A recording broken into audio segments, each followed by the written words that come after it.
The latest Yu-Gi-Oh set brought us a new archetype, that being HecaHANDS. Apart from having incredible, yet ominous artwork, these HecaHAND cards work wonders with the Kashtira archetype, which is just one of my favorites. Let's talk about it.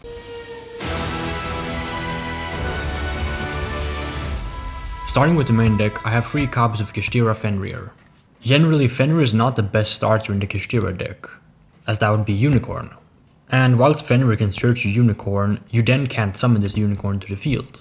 However, with the new HecaHANDS spell, not only is this a Rhoda being able to search for a HecaHANDS card, should you send a card from your field to the grave, that being the Fenrir, you get an additional search by setting a spell or trap, and then your field's empty so you can readily summon your unicorn and get its search off. And that's just one of the many key ways this deck can function together. Then I'm obviously playing the 3 copies of Unicorn, which is just a great Kashtira starter. Then for the other names, 1 Riseheart and 1 Scareclaw. By playing these, you ensure that the Kashtira engine has longevity, as well as additional pushes and just a higher ceiling overall.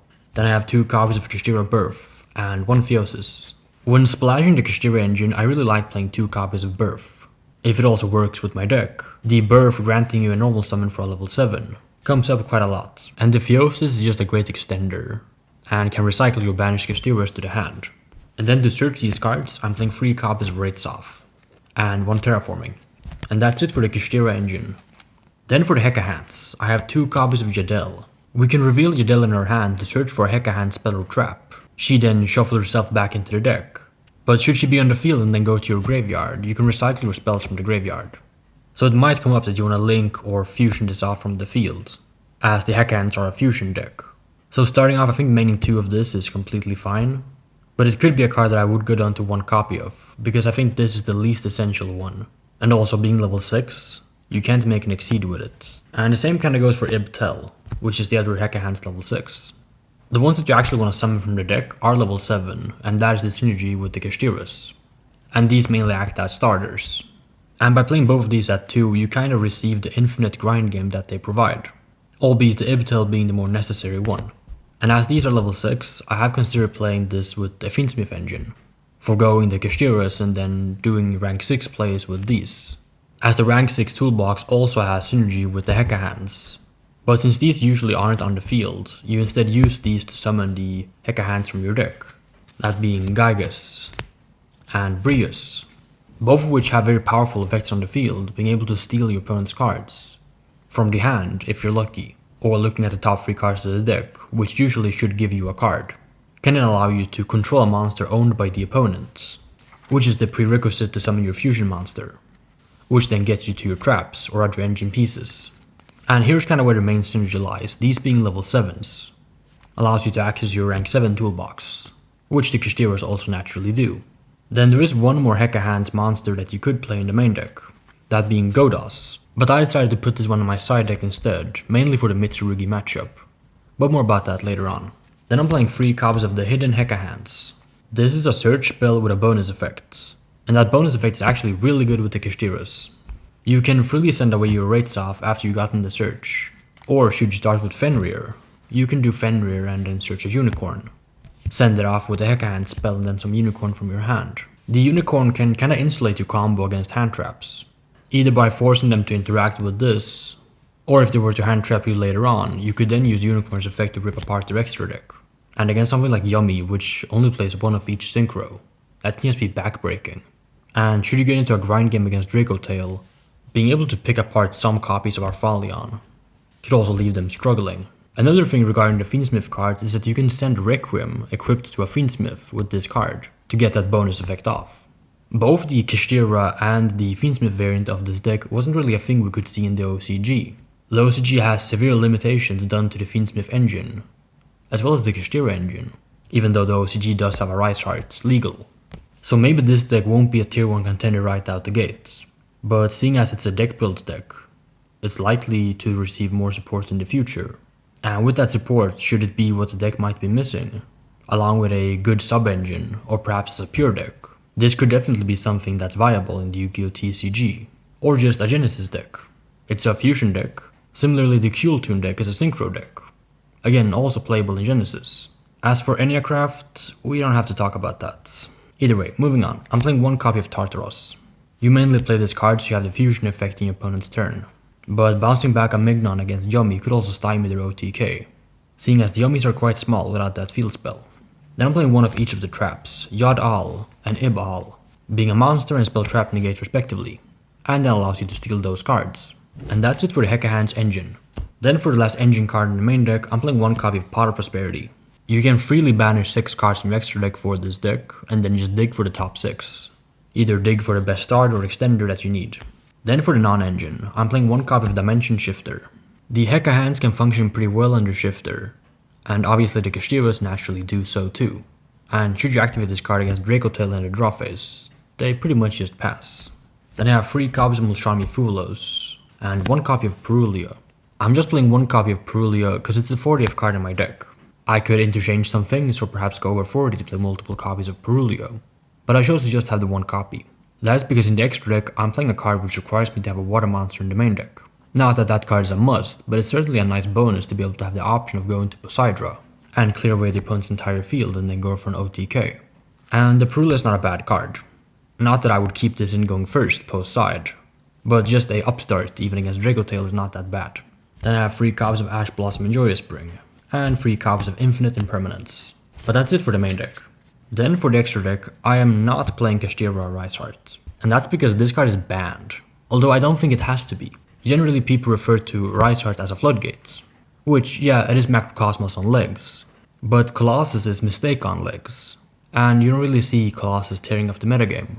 I think boss monsters with a floodgate effect is quite different than continuous traps with a floodgate effect. You will naturally have cards like Infinite Impermanence in your main deck, but you will not have MST in your main deck. The issue with floodgates is that they force you to play certain cards in order to out them, if those floodgates are game warping. If it's a floodgate like Swords of Revealing Light, which shuts off a very niche part of the game, just being the battle phase. Even in old school Yu-Gi-Oh, you don't really see people complaining about Swords of Revealing Light, that they were locked out of the battle phase for 3 turns. And I think in some parts of Yu-Gi-Oh, floodgates have been okay. I don't think when cards like Royal Oppression were printed, they were particularly oppressive, no pun intended, as you see by GOAT format not even playing Royal Oppression. As for Edison format, which is a few years in the future, Royal Oppression is not really an issue. The game is so slow that you get a bunch of turns to draw into your outs and then you're able to out those floodgates. And with modern Yu-Gi-Oh being comprised to just 1 turn, that obviously changes things. If your opponent flips up Macrocosmos against your Draco Tail deck, you pretty much just lose. However, I think if your Kashtira opponent were to summon a Ariseheart against you, it wouldn't always be the same thing. Now, you may argue that Ariseheart is a problem card and is not something that's fun or good for the game. But I personally found Kashtira and even Pure Thunder to be perfect control decks in Yu-Gi-Oh! Something that we don't really have right now. We had decks like L-Lich, which is just Floodgate Turbo, and Cleafort, being a similar thing. But these control decks which summon a boss monster which has an oppressive effect, that kind of forces the game into a stalemate and a slower grind, I think is perfectly fine. It is completely reasonable that if a deck like Kashtira is in the format, you should have some outs to Ariseheart in your main deck. But I don't think the same goes for Mystic Mine. I think if Mystic Mine is in the format, being forced to play MST in your deck feels horrible when the card is bad against your opponent's Thunder Dragon deck, as was the case in 2019. But with monsters, you can play cards which interact with them in a much more meaningful, impactful way, which don't force you to play dead cards in your deck. Going back to Kashtira format, something that was very underutilized in that format was Thrust into talents rather tech cards. Ariseheart's effect is mandatory to attach. So in theory, if you could do 1 action that banished a card, maybe something as simple as activating Upstart Goblin, then the Ariseheart would have to trigger, and then your Thrust and talents would be live. And if Ariseheart was to come back to 1, I don't think the gameplay out of YCS would be significantly worse. But I do think that in Snake Eye's format, maybe if you didn't want to play Snake Eye, there was a real contender you could play. Should this card have been legal, you could have played Kashtira in Snake Eye's format. But instead, we had a tier 0 mess of a combo deck that could just do too much, and no deck was able to put it down to its ceiling. Even Tearlament's Hit to Oblivion was able to come back when Ariseheart got banned. Something to think about. Anyways, moving on with the extra deck, I have 1 copy of Link Spider, 1 IP Masquerena, 1 SP Little Knight, 1 Shangri-Ira, 1 Gradiel, 1 Blaze, 1 Dracosac, 1 Poseidra, 1 Dark Armed, 1 Big Eye, 1 Typhon, 1 Zeus, 1 Xeno, and 2 copies of Yausa. The extra deck is pretty cut and dry. It's a bunch of utility 7s, some utility links, and diffusions for HecaHANDS. It is a bit funny that the Xeno interact very well with Kashtira Unicorn, in that you have multiple cards hitting their extra deck. And with that sheer amount of pressure being put on the extra deck, which is a very important tool in modern Yu-Gi-Oh, you can really shut down some decks like Yummy. But I think this number is fine. Usually you would only summon 1 copy of Xeno throughout the game, whilst the Yausa is the one that actually comes up in the grind, and is a card you can make on turn 1, and then later on. Then for the side, I have the 2 remaining copies of Mulcharmy Purulio, against decks that want to summon a lot from the hand. 3 copies of Mulcharmy Meowls, 3 copies of Artifact Lancia. Whilst going first, this would conflict with your Kashtira cards, in that they can't banish with their effects. Against Malice, you could argue holding the Lancia for a couple of interactions, or even if you just Lancia them and they just pass back, they die in the crackback, so it's not too much of a concern. Then I have the one aforementioned copy of HecaHANDS Godos. This card can steal a monster out of the opponent's graveyard in their turn. Using this to just joink something like a Murakumo and Regeki their field away can be very powerful. 1 copy of Talents, and 3 copies of Thrust. I've always loved these cards in Kashtira, I just think they work wonders. Fenrir just kind of forces your opponent to interact with it, a lot of the time, allowing you to use your Thrust and Talents to break a board.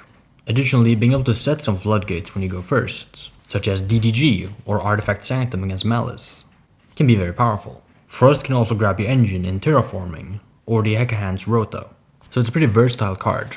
But that's it for the side deck. What do you guys think about the new HecaHANDS deck? And if you would be interested in seeing my take on Fiendsmith HecaHANDS, let me know in the comments. Cooltoon and more Genesis content coming soon. But until we see each other again, thank you for watching and have a good rest of your day. If you enjoy my content, make sure to also subscribe to my second channel, linked in the description box down below. There I'll be posting more personalized and exclusive content.